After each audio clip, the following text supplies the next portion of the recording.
Welcome to this journey through one of the most disturbing cases recorded in the history of Salem, Massachusetts. Before we begin, I invite you to leave in the comments where you're watching from and the exact time at which you're listening to this narration.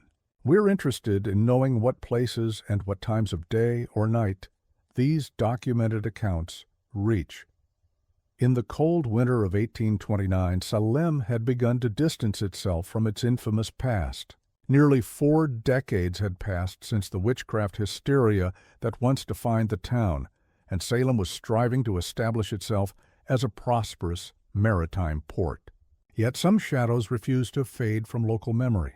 Among these lingering mysteries was the peculiar case of the Blackwell sisters, Elizabeth and Margaret, who lived in a modest colonial home on the outskirts of town, near the edge of what was then called Gallows Hill Forest. The sisters were known for their reclusiveness and unusual longevity. Records indicate that Elizabeth was supposedly born in 1754 and Margaret in 1757, which would have made them 75 and 72 respectively in 1829. But what puzzled those who occasionally glimpsed them was their remarkably preserved appearance. As one account from a local merchant stated, the Blackwell women appear untouched by time, their faces smooth as river stones, their movements nimble as young does. This observation would later become the cornerstone of what some consider Salem's most disturbing unsolved mystery. The first documented mention of the Blackwell sisters' unusual condition appears in the private correspondence of Reverend Nathaniel Howe, who served as minister in Salem from 1798 to 1817. In a letter to a colleague in Boston, dated October 1803, Howe wrote, "Among my parishioners are counted, at least nominally, 2 sisters of the Blackwell family who attend services so rarely that their appearance yesterday caused quite a stir. I have been in Salem now 5 years, and in that time I have observed no change in their countenance or bearing. More curiously, elder members of the congregation whisper that these women look the same as they did 20 years prior. While I hesitate to give credence to idle gossip, I confess there is something unsettling in their aspect, a youthfulness that defies explanation in women who, by all accounts, should be well into their 5th decade of life." Salem in the early 19th century was a town of contradictions, prosperous from maritime trade yet haunted by its own history. The Blackwell home stood as a relic of an earlier time, a 2-story colonial structure with weathered clapboard siding and a steep gabled roof. The property was surrounded by a stone wall that had fallen into disrepair, and a garden that had once been meticulously maintained now grew wild with native plants and herbs. The sisters were seldom seen in town, sending occasional letters requesting deliveries of specific goods, candles, parchment, certain herbs and medicines, along with payment, always in pristine colonial-era coins. Joseph Whitaker, who ran the general store from 1820 until his death in 1843, kept detailed records of these transactions. The requests arrive by courier, a young man who never speaks, he wrote in his business ledger. The handwriting is immaculate, like something preserved from another century. I have never once met the Blackwell women in person, though their family has traded with mine for 3 generations. The isolation of the Blackwell sisters might have been less remarkable in an era when many women, particularly unmarried ones, led sheltered lives. Yet even by the standards of early 19th century New England, their reclusiveness was extreme. No visitors were received at the house. No relatives ever came to call. The property was maintained by a groundskeeper who appeared only at dusk, an elderly man named Tobias who was said to be nearly deaf and spoke to no one. According to tax records from 1825, the Blackwell estate encompassed not only the main house, but also several acres of woodland and a small cottage at the property's edge where Tobias presumably lived. The sisters' wealth, while not extravagant, was sufficient to ensure their independence and privacy, 2 commodities that, as later events would suggest, they valued above all else. The strange case of the Blackwell sisters might have remained merely an oddity, a whispered curiosity among locals, Had it not been for the arrival of Dr. James Pembroke in the spring of 1829, Pembroke, a physician trained in Philadelphia and recently returned from studying medical advances in Europe, had come to Salem to establish a practice. With him, he brought new ideas about science and medicine that were still viewed with suspicion in many parts of New England. In his journal, Pembroke described his first encounter with the Blackwell mystery. "Today I was called to attend to a man named Thomas Farley, who had collapsed at the harbor. While treating him for what appears to be a respiratory ailment, he began to speak feverishly about two women who do not age. When pressed, he claimed to have delivered goods to their home for 20 years, and swears they look identical to when he first saw them. I dismissed this as delirium, but 3 other patients have since mentioned these ageless sisters with a mixture of fear and reverence." Pembroke's arrival in Salem coincided with a period of transition in American medicine. The old humoral theories were giving way to more empirical approaches, and physicians like Pembroke represented a new generation of medical practitioners who sought natural explanations for phenomena once attributed to supernatural causes. Salem, with its troubled history of superstition and persecution, seemed an ideal place for a man of science to demonstrate the power of rational inquiry.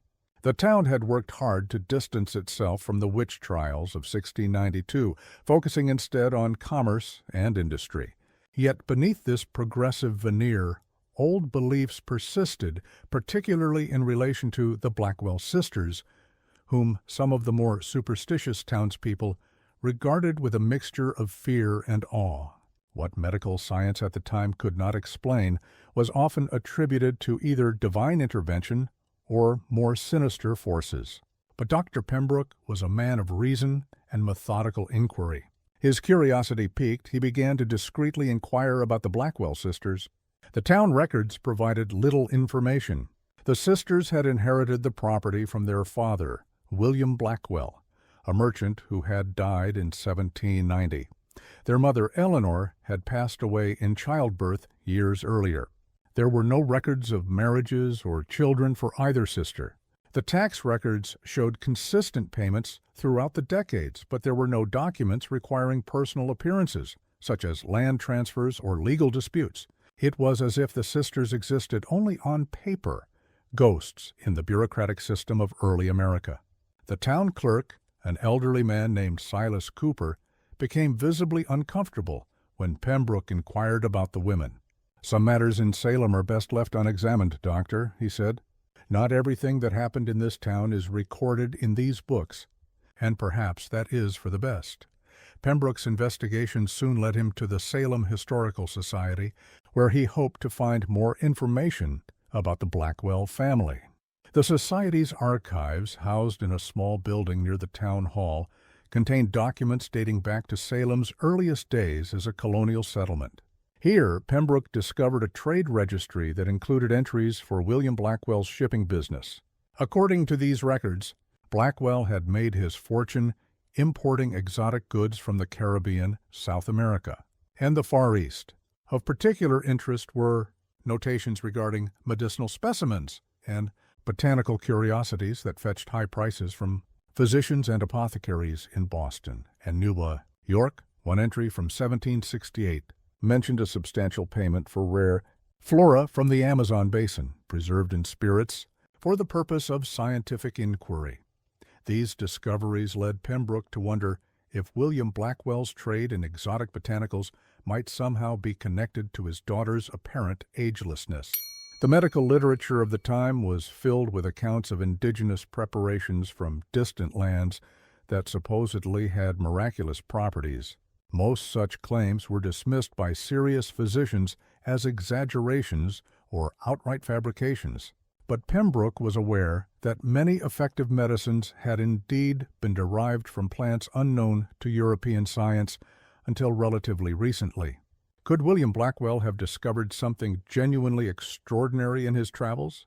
The hypothesis was far-fetched, but no more so than the alternative explanation, that two women had somehow remained youthful for over half a century.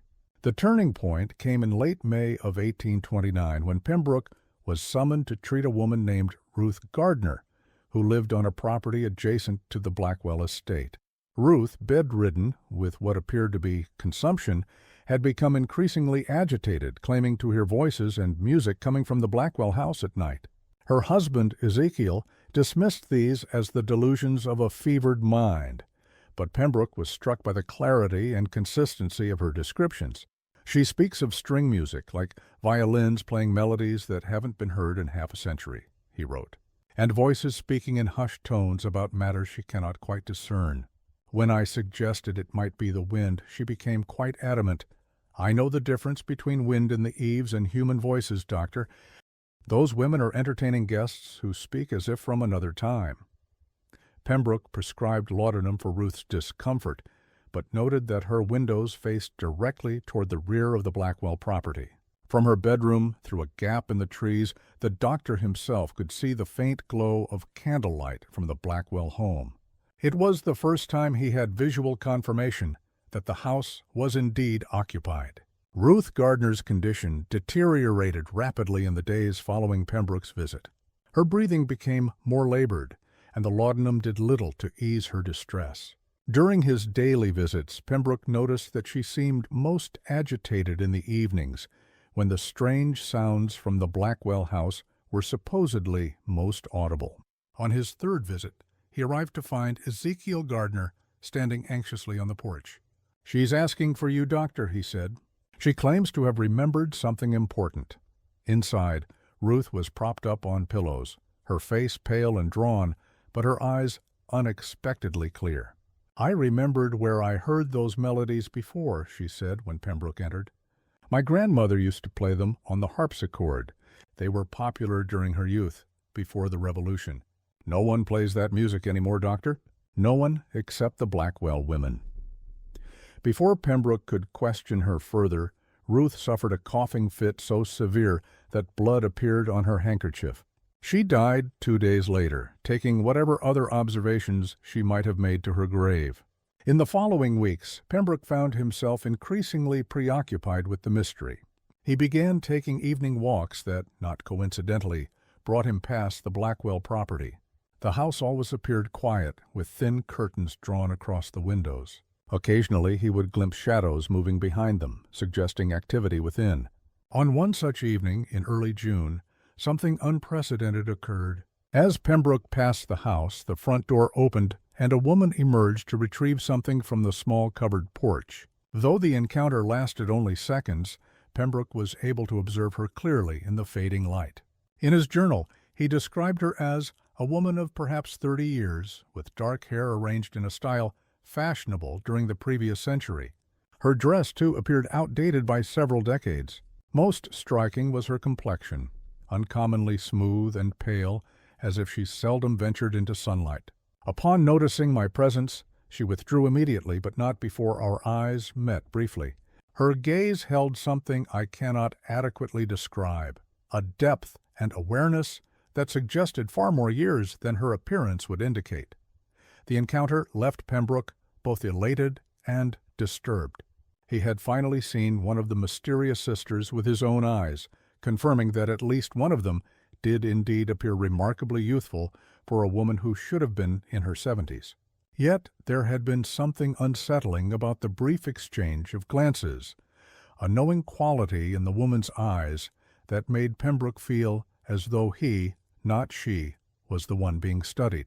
In his journal that night he wrote, "I find myself in the unusual position of being both the investigator and, somehow, the investigated."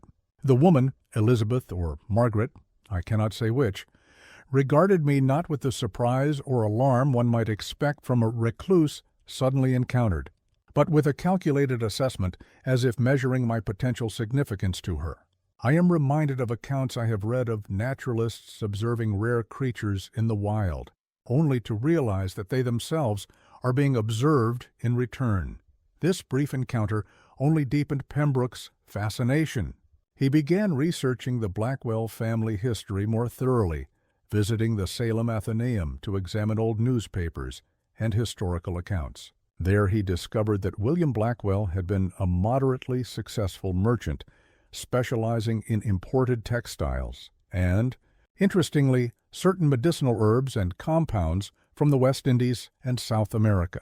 More surprisingly, he found a newspaper article from 1773 mentioning Elizabeth Blackwell's engagement to a British officer, which was apparently broken off when tensions between the colonies and Britain escalated.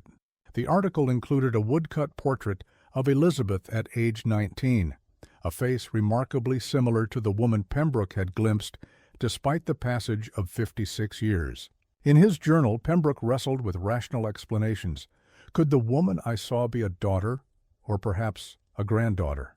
But town records show no marriages or births associated with the family after 1757. What if the sisters I've heard about are actually descendants who have assumed the identities of their ancestors? Yet this fails to explain why no one has observed their aging over the decades. The engagement announcement provided another tantalizing piece of the puzzle. According to the article, Elizabeth had been betrothed to Captain James Harrington of His Majesty's 64th Regiment of Foot, stationed in Boston. The engagement had been announced in April 1773, but was terminated in September of the same year as relations between the colonies and Britain deteriorated. Pembroke wondered if this broken engagement might have contributed to Elizabeth's subsequent reclusiveness. Had heartbreak driven her and her sister into isolation? But this explanation, while psychologically plausible, did nothing to account for their apparent agelessness. Moreover, the timing suggested that Elizabeth had been about 19 when the engagement ended, already an adult woman. If she had withdrawn from society at that point, how did one explain the persistent reports of the sisters being seen occasionally over subsequent decades, always appearing youthful? Another intriguing document Pembroke discovered was a notice in the Salem Gazette from 1791, a year after William Blackwell's death. It announced the establishment of a trust for the perpetual maintenance of the Blackwell estate, with funds deposited with a Boston bank. The notice stated that the trust had been established according to the terms of William Blackwell's will, ensuring that his daughters would be provided for in perpetuity. This unusual legal arrangement suggested that Blackwell had anticipated his daughters would have very long lives indeed, or perhaps that the Blackwell name and property would need to be maintained for reasons beyond the normal scope of inheritance. Either interpretation pointed to something extraordinary in the Blackwell family situation, something William had taken careful steps to preserve after his death. The mystery might have remained. Academic had Pembroke not received an unexpected visitor. On a rainy evening in late June, a man who identified himself only as Mr. Reed appeared at his office just as he was preparing to close for the day. Reed was well dressed in a style that, like the woman Pembroke had seen, seemed somewhat outdated. He spoke with precise diction and formal manners that struck the doctor as belonging to an earlier generation. "I understand you have been making inquiries about the Blackwell residence," Reed said, without preamble. "I represent the interests of the Blackwell family and must ask you to desist. The ladies value their privacy above all else." When Pembroke pressed for more information, suggesting his interest was purely medical and scientific, Reed's demeanor became cold. "There are matters beyond medical science, Doctor. Some secrets are kept for the protection of all. I strongly advise you to turn your considerable talents to more conventional patients." Before leaving, Reed placed a small leather pouch on Pembroke's desk. "Consider this compensation for your lost interest." Inside, Pembroke found several gold coins dated from the mid-18th century, in pristine condition, as if newly minted. The visit from Mr. Reed was both a confirmation and a warning. It confirmed that there was indeed something unusual about the Blackwell sisters, something worth protecting through intimidation and bribery. But it also served as a warning that Pembroke's inquiries had not gone unnoticed. In his journal that evening, after carefully examining the gold coins, Pembroke wrote, "These coins, like the Blackwell sisters themselves, are anachronisms, objects from another time preserved in perfect condition. The oldest bears the date 1751, yet shows no wear whatsoever. It is as if it had been stored away since minting, removed from the normal flow of commerce and exchange, just as the sisters appear to have been removed from the normal flow of time. Mr. Reed's warning was clear, but his visit has only convinced me that there is something of genuine scientific importance to be discovered in this case. A mystery that has been maintained for decades at considerable expense and effort must conceal something of significant value or implication, far from discouraging him. This encounter only convinced Pembroke that there was something truly extraordinary about the Blackwell situation. The following day, he visited Ruth Gardner again, ostensibly to check on her condition. Though still weak, she seemed more lucid. When Pembroke carefully steered the conversation toward her neighbors, Ruth became noticeably anxious. My grandmother used to tell stories, she said after some hesitation. She claimed that Eleanor Blackwell didn't die in childbirth, as was reported. She said Eleanor discovered something in her husband's papers, a formula he'd acquired in his travels. My grandmother was a midwife who attended Eleanor. She said Eleanor was afraid of what her husband had become, that he was experimenting with substances that no Christian should touch. When Pembroke asked what became of Eleanor, Ruth shook her head. Grandmother would never say exactly, only that William Blackwell paid her handsomely to record the death as complications from childbirth, and that she regretted taking the money until her dying day. This revelation added a darker dimension to the mystery. If Ruth's grandmother was to be believed, William Blackwell had not only discovered some means of arresting the aging process, but had potentially been involved in his wife's disappearance or death. This raised troubling questions about the nature of his experiments and the ethics of whatever process had apparently preserved his daughters in youth. Had Eleanor Blackwell objected to her husband's work on moral or religious grounds? Had she threatened to expose him to authorities? And what of the daughters? Had they been willing participants in their father's experiments or unwitting subjects? Pembroke's scientific curiosity was now tempered by ethical concerns about what he might uncover. This conversation opened new avenues of inquiry. Pembroke sought out other elderly residents of Salem who might remember the Blackwell family from earlier decades. Most were reluctant to speak, but a retired dock worker named Samuel Hathorne, then in his 80s, shared an intriguing account. My father worked for William Blackwell, unloading cargo in the 1780s, he said. Once he was asked to deliver a crate directly to the Blackwell home rather than the warehouse. He said it was marked with symbols he didn't recognize and sealed with red wax.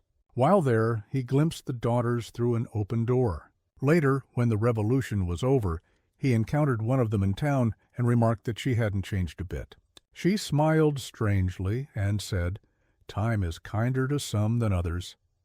My father swore until his death that those women had made some bargain with forces beyond our understanding. Samuel Hathorne's account, while colored by superstition, aligned with other evidence Pembroke had gathered. The reference to unusual cargo delivered directly to the Blackwell home supported the theory that William Blackwell's trade in exotic botanicals was connected to whatever process had apparently halted his daughter's aging.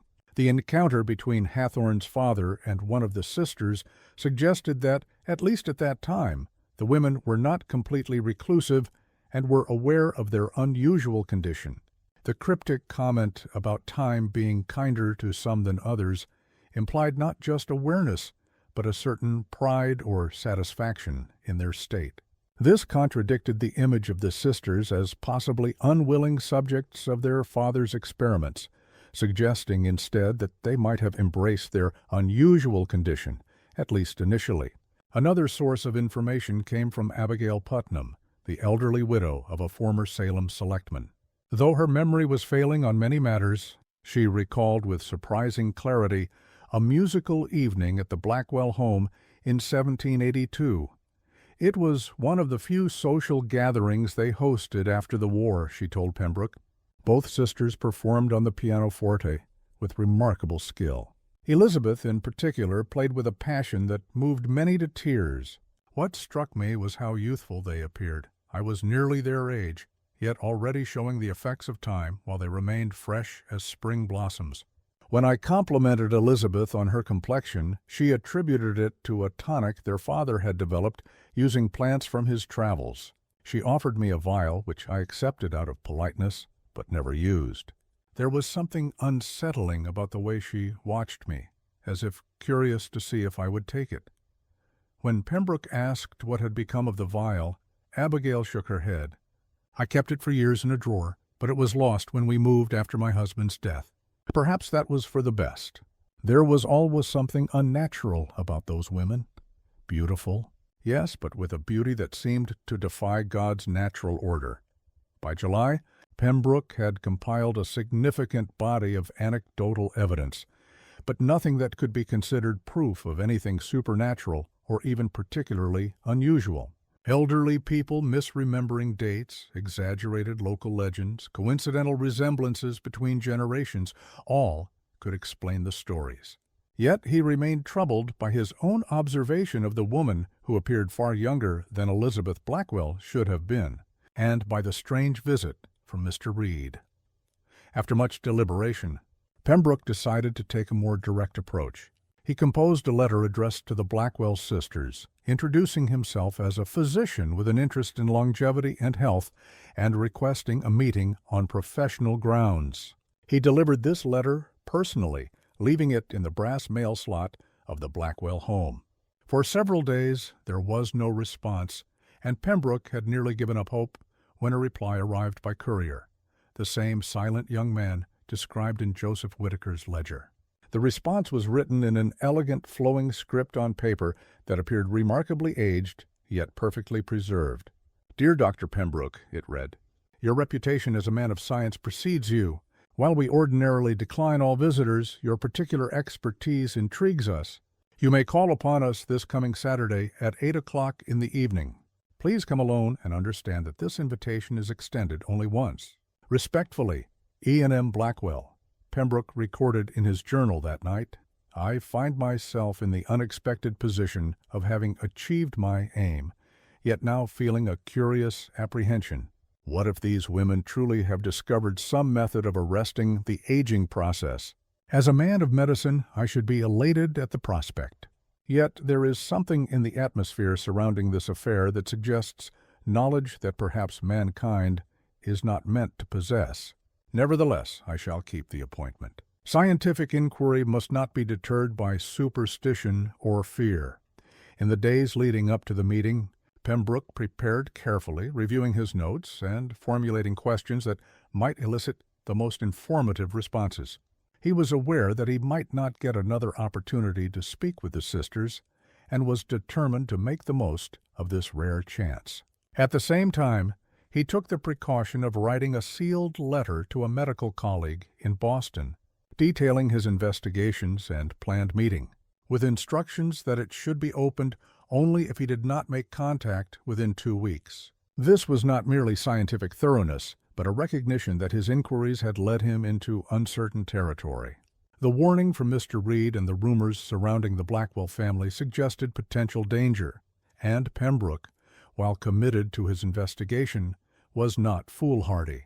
Saturday, July 11, 1829, was unseasonably cool, with a thin fog rising from the ground as Pembroke made his way to the Blackwell residence. He had dressed formally for the occasion and brought his medical bag, though he was unsure what use it might be.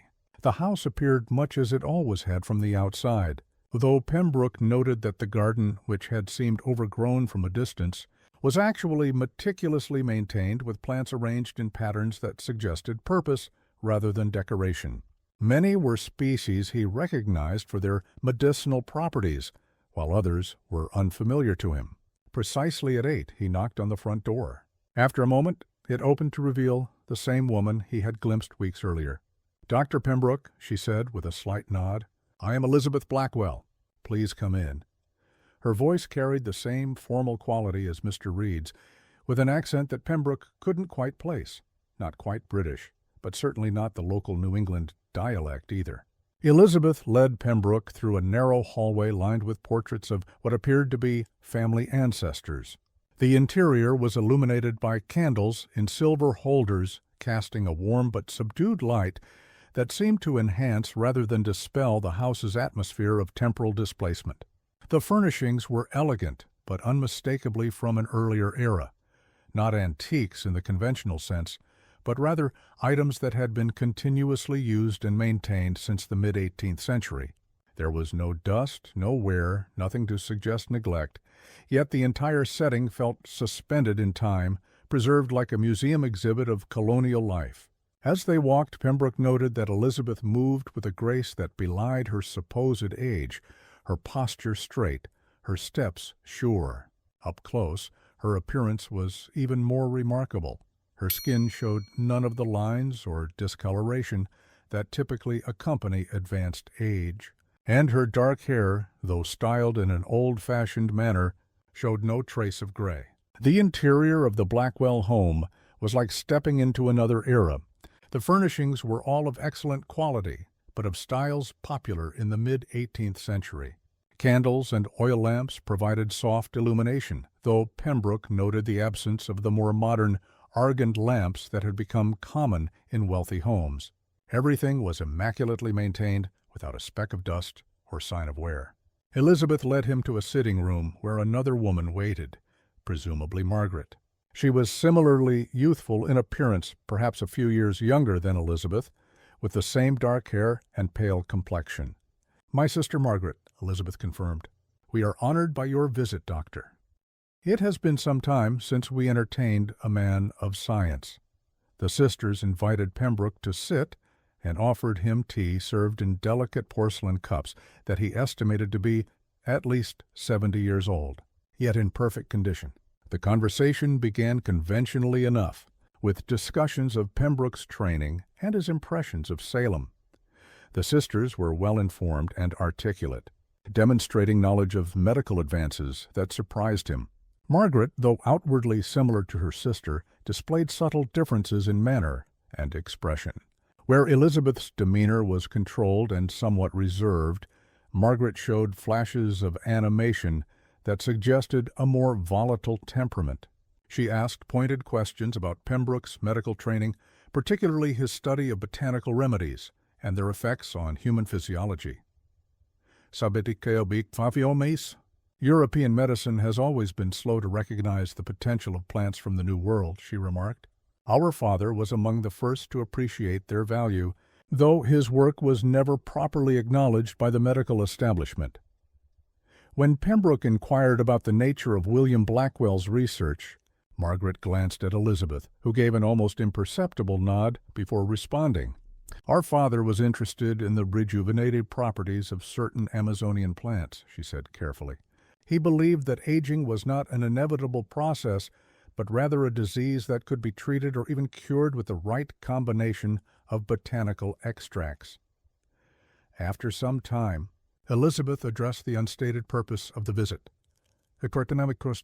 "You have been inquiring about us throughout Salem," she said matter-of-factly. "You are not the first to notice our unique situation, though few have pursued the matter as persistently as you have." Pembroke acknowledged this and explained his scientific interest in their apparent longevity. The sisters exchanged a glance that seemed to communicate volumes.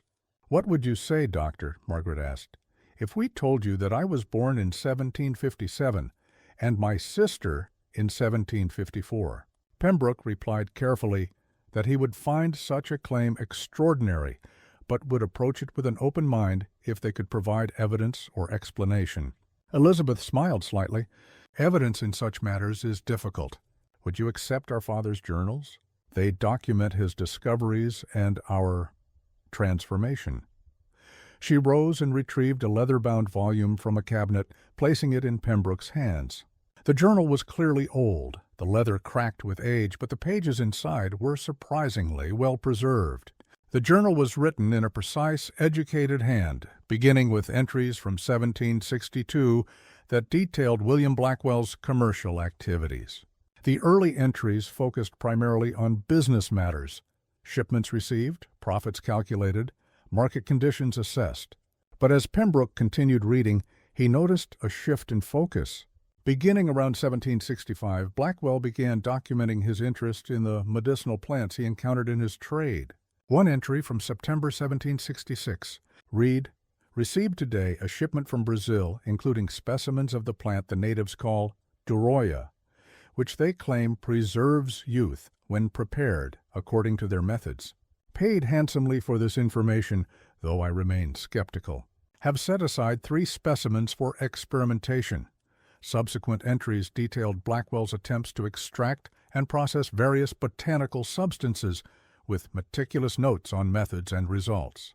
As Pembroke carefully examined the journal, he found entries dating back to 1762, detailing William Blackwell's trade voyages and his growing obsession with reports of indigenous preparations that supposedly extended life. The entries became increasingly focused on a particular combination of botanical extracts from South America and chemical processes that Blackwell had learned from an alchemist in Portugal. The later entries documented experiments, first on small animals, then on himself, with descriptions of painful side effects and gradual changes. The most disturbing were the entries from 1772, which described administering the refined preparation to his daughters, with their consent, according to the journal, and the subsequent transformation. They no longer show the passage of time, one entry read. Elizabeth's complexion, which had begun to show the first signs of maturity, has reverted to the perfect smoothness of youth. Margaret likewise appears suspended in time. I myself feel stronger than I have in years, though I was too old when I began the treatment to regain my youth entirely. The preparation works best on the young, it seems. The journal entries became more fragmented and disturbing as they progressed into the late 1750s. Blackwell documented his attempts to refine the formula, experimenting with different dosages and combinations. He noted that his own aging had slowed but not stopped entirely, while his daughters remained frozen in youthful states. There were references to side effects that were never fully explained, periods of extreme lethargy followed by bursts of manic energy, sensitivity to sunlight, and most troublingly, what Blackwell described as alterations in temperament that he found concerning. One entry from 1777 read, "Margaret displayed again today that unnatural stillness, staring without blinking for hours at a fixed point. When she finally moved, she seemed confused, as if returning from a great distance. I fear the formula affects not only the body, but perhaps the mind as well. Yet when I suggested we might discontinue its use, both she and Elizabeth reacted with such vehemence that I dared not press the matter." Pembroke looked up from the journal to find both sisters watching him intently. "You understand, Doctor," Elizabeth said quietly, "why we must live in seclusion. We have watched Salem change around us for decades, while we remain the same. Those who knew us in youth have grown old and died, including our father, whose treatments came too late to fully halt his aging." Pembroke had countless questions. Had they tried to replicate their father's formula? Had they continued taking it over the years? What were the physiological mechanisms involved?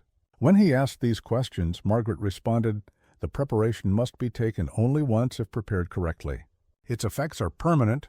We have the formula, yes, but have chosen not to share it.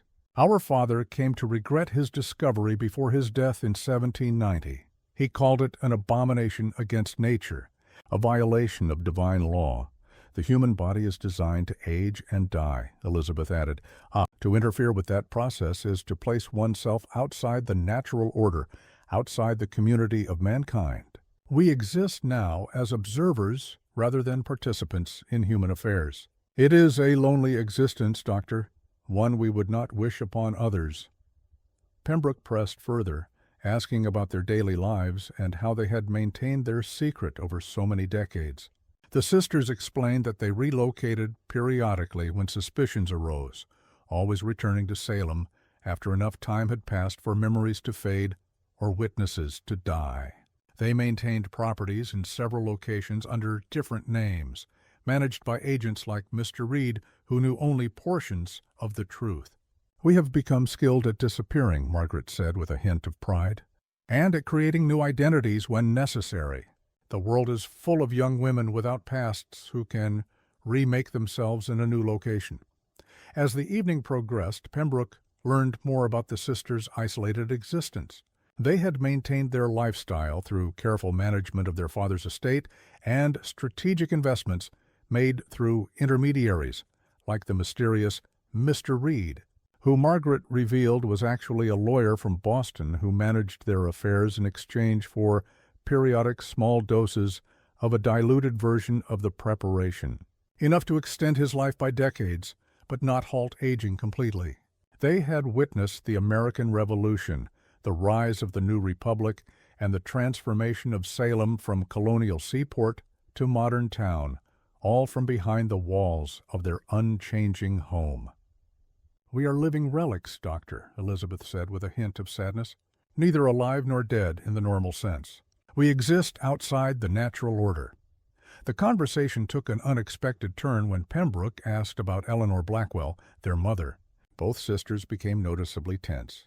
After a silence, Elizabeth spoke carefully. "The official record says our mother died in childbirth with Margaret. This is not true. She discovered Father's research and was horrified. She threatened to expose him to the authorities, claiming his work was blasphemous. There was a confrontation," she trailed off, and Margaret continued the story. "Father had already begun experimenting on himself. The formula in its early stages caused changes in temperament, volatility, anger. When Mother threatened him, he lost control. Afterward, he told everyone she had died in childbirth. No one questioned it. Such deaths were common then. But the truth haunted him. It drove him to perfect the formula, perhaps as atonement. He believed if he could conquer death, it would somehow balance the scale.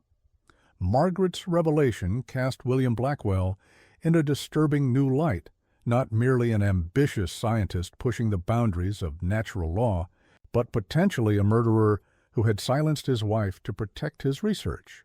Pembroke struggled to reconcile this with the methodical, rational voice he had encountered in the journal.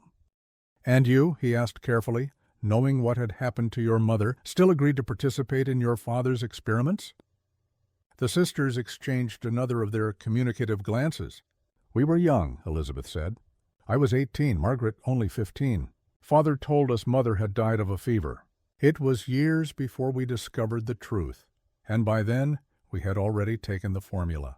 We were already changed." Margaret's expression hardened.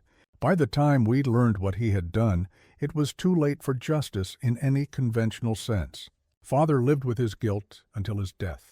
Perhaps that was punishment enough. Pembroke was stunned by this revelation, which transformed the scientific mystery into something far darker. The sisters seemed to sense his discomfort. "You came seeking knowledge, Doctor?" Elizabeth said. "But knowledge always comes at a price. Now you must decide what to do with what you've learned." Pembroke carefully considered his response. As a physician, he was intrigued by the medical possibilities. A treatment that could halt aging could alleviate untold suffering. Yet the sisters' isolation and the tragic story of their mother suggested that this discovery had brought them little joy. "If your father's formula works as you describe," he said finally, "it could revolutionize medicine. Have you never considered sharing it, even in a controlled manner?" The sisters' response was immediate and unified. "Never," Margaret said firmly. "Immortality is not a gift, Doctor. It is a burden. To watch everyone around you age and die, generation after generation, while you remain unchanged, it is a kind of torture. We have had decades to consider the implications.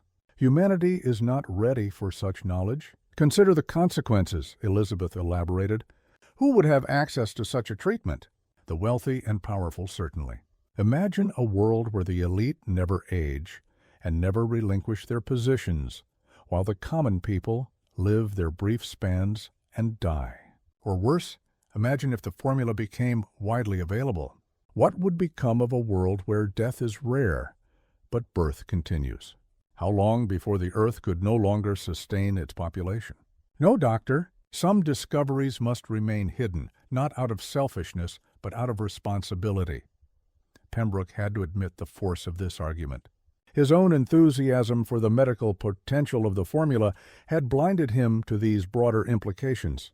Yet he couldn't help wondering if there might be a middle path, applications of the knowledge that could alleviate suffering without the extreme effects the sisters had experienced.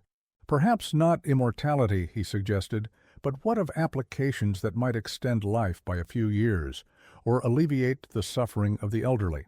Surely there must be aspects of your father's work that could benefit humanity without disrupting the natural order so dramatically." Margaret's expression softened slightly. "You think as our father did in his later years," she said. "After he recognized the full implications of what he had done to us, he attempted to develop less potent variations, treatments that might ease pain or extend life moderately without halting aging entirely. Some of his later formulations showed promise in this regard." Elizabeth nodded. "We have continued this research in a limited fashion. It is the only constructive use we have found for our extended lives, to seek ways to help others without condemning them to our fate." This revelation offered Pembroke a new perspective on the sisters. Far from being mere curiosities or victims, they had spent decades grappling with the ethical implications of their condition and seeking to derive some positive outcome from their unnatural longevity. Their seclusion was not solely about self-preservation, but about protecting society from knowledge they believed would be harmful.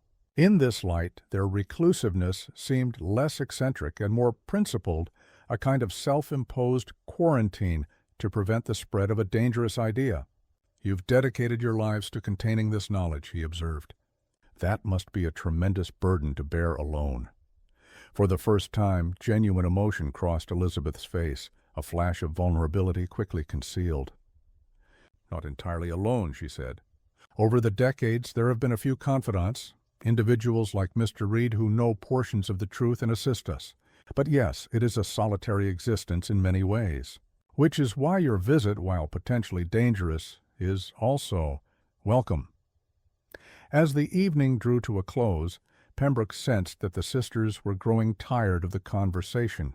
They had revealed more than they probably intended, perhaps out of loneliness, or a desire to unburden themselves to someone who might understand. Before he left, Elizabeth made a request. "We have satisfied your curiosity, Doctor. In return, we ask for your discretion. Our existence must remain private." Pembroke promised to respect their privacy, but asked if he might return with specific medical questions after he had time to consider what he'd learned. The sisters exchanged another of their communicative glances. "We shall consider it," Elizabeth said, "but do not be surprised if you find us unavailable. We have found it necessary to relocate periodically when too much attention is directed our way." As Pembroke took his leave, Margaret pressed something into his hand, a small vial containing a dark liquid. "A token of our meeting," she said. "Not the formula itself, but a preparation our father developed for lesser ailments. It may be of use in your practice." The night air felt unusually cold as Pembroke walked back to his lodgings, the vial heavy in his pocket. He felt as though he had crossed some threshold, gained access to knowledge that placed him outside ordinary human experience. The sisters' story, if true, represented a fundamental challenge to his understanding of natural law. Yet he had seen them with his own eyes, read William Blackwell's journal, held in his hands coins, and now a vial that suggested extraordinary preservation. The rational part of his mind still sought conventional explanations, elaborate deception, shared delusion, exaggerated claims. But these seemed increasingly inadequate to account for what he had observed. In his journal that night he wrote, "I stand at a crossroads. To pursue this matter further would be to risk not only my professional reputation, but perhaps my very understanding of the world. Yet to turn away would be to deny the evidence of my own senses and the opportunity to advance medical knowledge in unprecedented ways. The sisters' warning about the burden of their condition gives me pause, as does the tragic fate of Eleanor Blackwell. Is this knowledge that humanity should possess? And if I believe it is not, do I have the right to make that decision for all mankind?" In the days following his extraordinary visit, Pembroke was consumed with thoughts of what he had learned. He analyzed the vial Margaret had given him and found it contained a substance, unlike anything he had encountered, a botanical compound with properties that seemed to accelerate healing when tested on laboratory animals. He documented his findings meticulously, but told no one of his visit to the Blackwell sisters. His journal entries from this period reveal his internal conflict. The implications of the Blackwell formula are staggering, yet I find myself agreeing with the sisters' caution. What would become of human society if aging could be halted? Who would have access to such treatment? What new divisions would emerge between those who age and those who do not? And what of population growth if death became rare? Perhaps some knowledge is indeed too dangerous. Despite these reservations, Pembroke's scientific curiosity remained strong. After 2 weeks of deliberation, he decided to request another meeting with the sisters to discuss the physiological aspects of their condition in more detail. The substance in the vial proved remarkable in its own right. When administered in minute doses to laboratory mice, it accelerated the healing of wounds and seemed to increase overall vitality. Pembroke carefully documented these effects, noting that they were temporary rather than transformative, a far cry from the permanent arrest of aging the sisters had described, but still potentially valuable from a medical standpoint. He began to see the wisdom in William Blackwell's later approach, seeking moderate benefits that worked with nature rather than suspending it entirely. This middle path seemed to offer the possibility of advancing medical knowledge without the profound disruption that true immortality would bring. In his journal, Pembroke speculated, "Perhaps the most valuable aspect of the Blackwell research is not the extreme result achieved in the sisters, but the insights it offers into the fundamental processes of aging and regeneration. If these could be harnessed in more limited ways, extending healthy life by a decade, or reducing the suffering associated with senescence, the benefit to humanity would be immense without the catastrophic implications of immortality." When Pembroke returned to the Blackwell house in late July, he found it changed. The curtains were drawn and no light showed from within. His knocks went unanswered. After several attempts over subsequent days, he inquired discreetly in town and learned that a carriage had been seen at the property late one night and trunks had been loaded. The house now stood empty. Pembroke was initially disappointed, but not entirely surprised given the sisters' warning. He considered his options carefully before approaching Silas Cooper at the town records office. Cooper seemed unsurprised by the news of the Blackwells' departure. "It happens every few decades," he said cryptically. "They disappear for a time, then return when memories have faded. My grandfather told me the same thing happened in the 1780s after questions were raised about their appearance." When Pembroke pressed for more information, Cooper became reticent. "Some things in Salem's history are best left undisturbed, Doctor." "We've learned that lesson at great cost." Cooper's comment suggested that the pattern of the Blackwell sisters' appearances and disappearances was known to at least some town officials, who chose to turn a blind eye. Perhaps in Salem, with its troubled history of persecution based on suspicion of the unnatural, there was a particular reluctance to investigate anomalies too closely. The town had paid a terrible price for its witch trials and seemed determined not to repeat that mistake, even if it meant ignoring genuine mysteries. Pembroke found this institutional silence frustrating, but also understood its historical context. "Salem has evolved a kind of protective amnesia," he wrote in his journal, "a collective agreement to overlook that which does not fit into the accepted order of things. In most circumstances, this represents progress from the hysterical persecutions of the past. But in this case, it has allowed an extraordinary scientific phenomenon to remain hidden from proper investigation for generations." Pembroke might have abandoned the matter there had he not received an unexpected letter in August, forwarded through his medical office. It was from Elizabeth Blackwell with no return address. "Dear Dr. Pembroke," it read, "by now you will have discovered our departure. Please understand it was not due to any discourtesy on your part, but rather a necessary precaution. Your inquiries, though discreet, did not go unnoticed in Salem. We have relocated to ensure our continued privacy. The enclosed document is a copy of a portion of our father's research, which may be of interest to your medical studies. Use it wisely and remember our conversation about the responsibilities that come with certain knowledge. You will not hear from us again.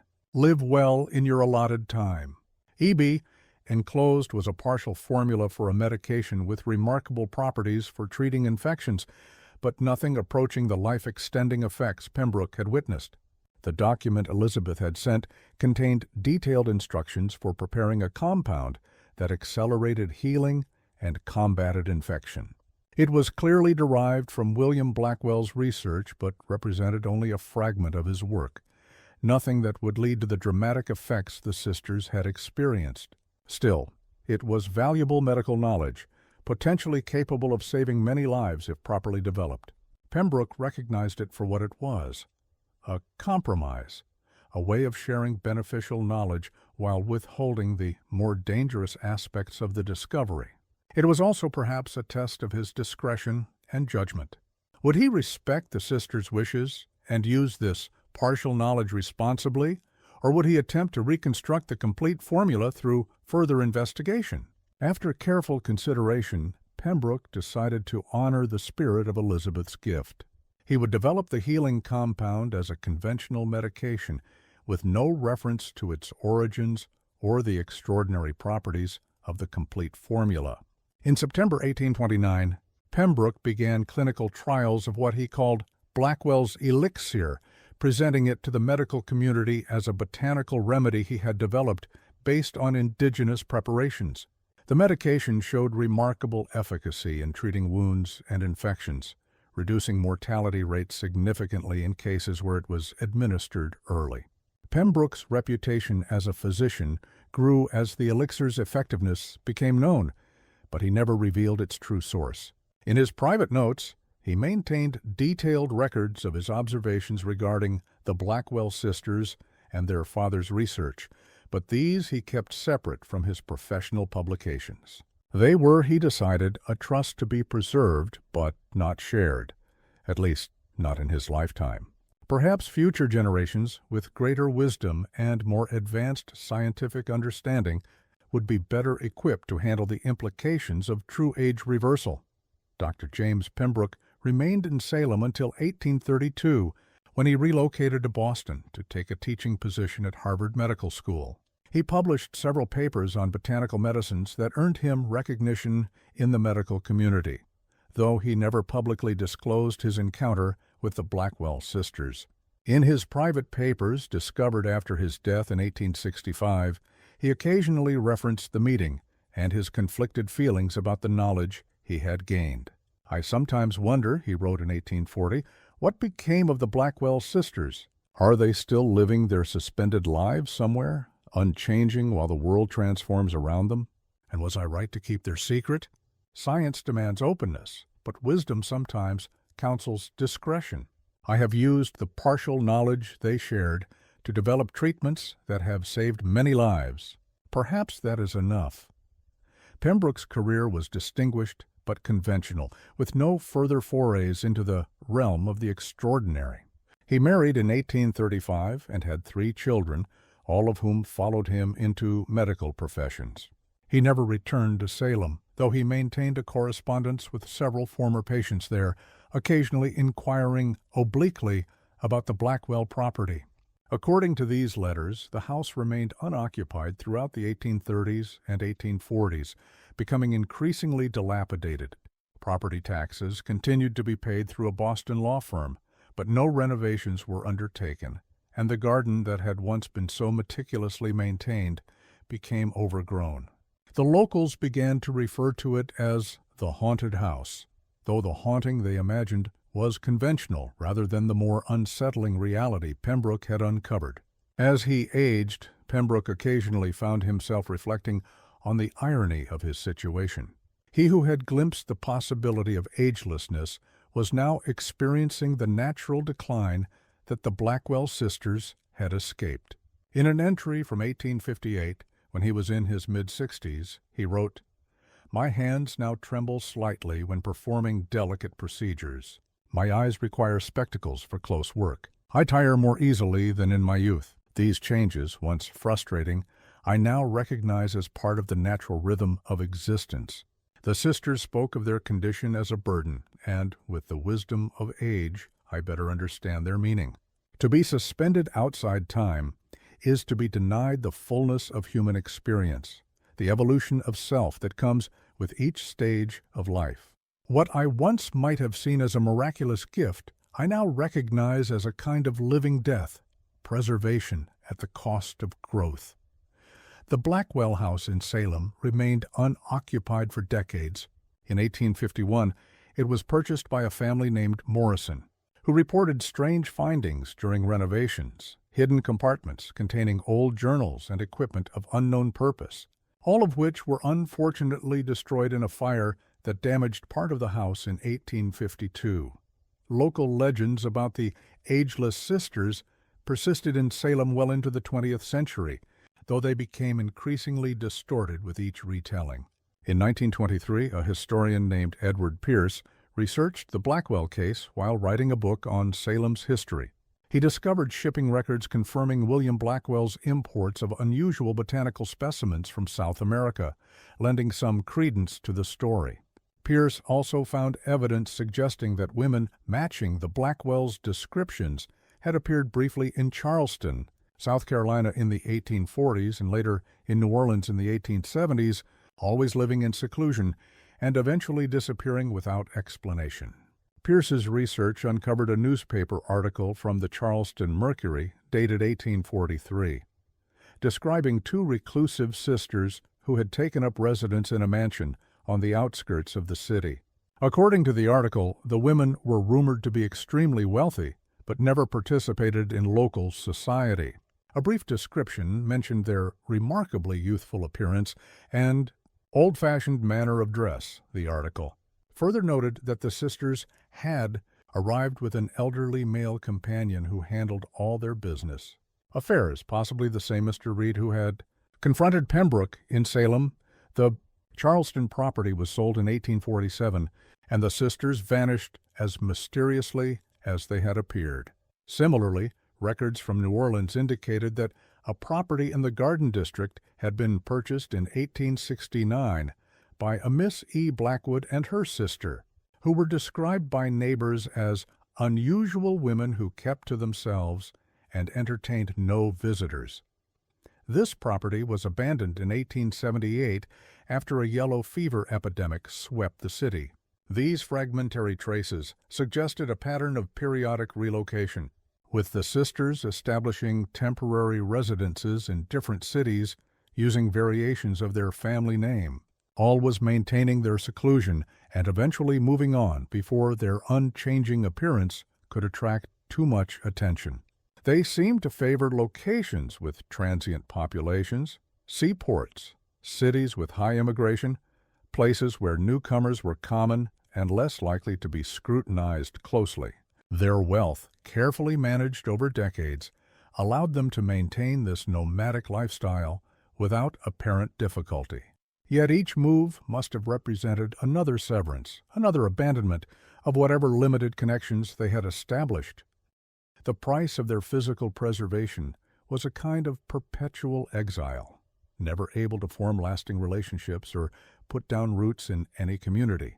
The most intriguing development came in 1967, when renovation work at an old brownstone in Boston's Back Bay neighborhood uncovered a sealed room containing personal effects dating from multiple eras, items from the 18th, 19th, and early 20th centuries, all meticulously preserved. Among these was a journal written in a flowing script identical to the letter Pembroke had received, with entries dating as recently as 1941. The final entry read, "We move again tomorrow. The war has changed everything, and scrutiny has increased. Perhaps the mountains of Colorado will offer the seclusion we require. How strange to think that we have witnessed the birth, growth, and now possibly the destruction of this nation, all while remaining unchanged ourselves. Is this a blessing or a curse? After nearly 2 centuries, I still cannot say. The journal and other items were acquired by a private collector and have not been made available for public examination. Requests to identify the brownstone's owner prior to 1967 have been met with bureaucratic obstacles, and relevant records appear to have been lost or deliberately obscured.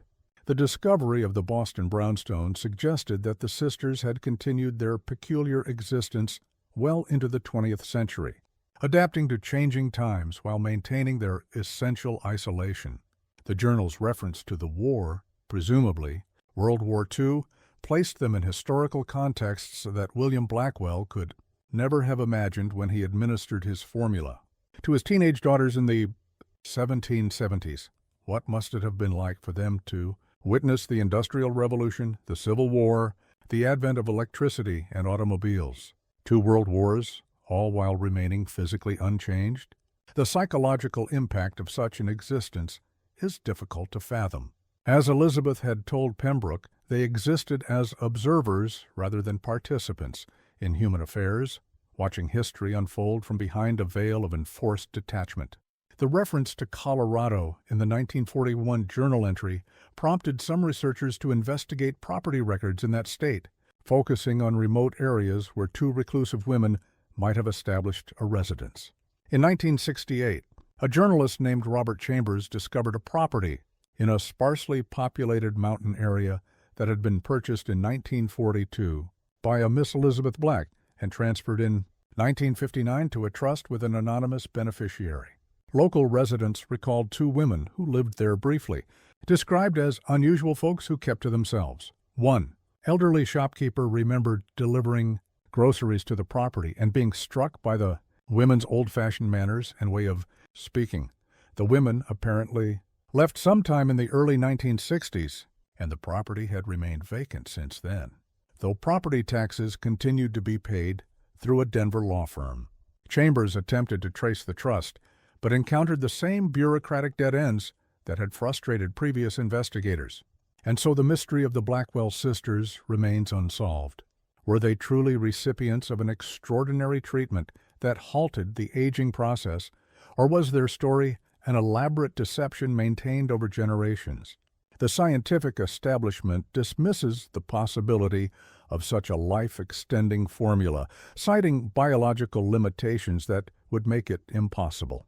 Yet the historical record contains these troubling gaps and coincidences that resist conventional explanation. What became of Elizabeth and Margaret Blackwell, if indeed they were the women born in the 1750s?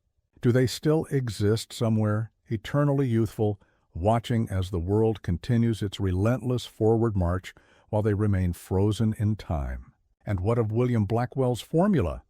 Was it lost to history, or does it survive in some form, perhaps in the possession of the sisters or others who have discovered their secret? These questions may never be answered definitively, but in Salem, where history and mystery have always coexisted, some still claim that on certain nights, lights can be seen in the upper windows of the old Blackwell house, now a historical museum, and the faint sound of string music from another century drifts through the air. The most recent chapter in the Blackwell mystery occurred in 2002, when a graduate student researching the history of botanical medicine discovered an anomaly in the archives of Harvard Medical School. Among the papers of Dr. James Pembroke was a sealed envelope that had somehow been overlooked by previous researchers. Inside was a detailed formula for a compound derived from several South American plants, along with a note in Pembroke's handwriting, to be opened only when mankind has achieved the wisdom to use this knowledge responsibly. Eby's trust was not misplaced. The formula was incomplete, lacking several key elements mentioned in Pembroke's private notes, but contained enough information to interest pharmaceutical researchers. Preliminary analysis suggested it described a substance with potential anti-aging properties at the cellular level. The university decided to place the document in restricted archives pending further investigation, citing ethical concerns about its implications. Whether this represents a fragment of William Blackwell's original research or merely a curious footnote to a legendary mystery remains unclear.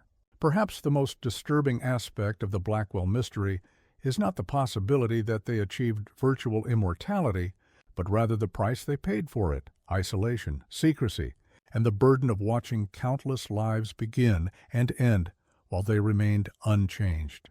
If their story is true, it raises profound questions about the nature of humanity and our relationship with time. Is aging, with all its challenges, an essential part of the human experience? Would we lose something fundamental to our nature if we could step outside the natural cycle of life and death. The Blackwell sisters, if Elizabeth's journal entry is to be believed, had nearly 2 centuries to contemplate these questions. Their apparent decision to keep their secret, rather than share it, suggests they reached a sobering conclusion. Sometimes the pursuit of knowledge leads to discoveries that challenge not just scientific understanding, but the very foundations of what it means to be human. In such cases, perhaps some mysteries are best left unsolved, some doors left unopened. The story of the Blackwell sisters stands as a reminder that not all that can be discovered should be, and that time, whether we try to master it or surrender to it, remains the most enigmatic force of all.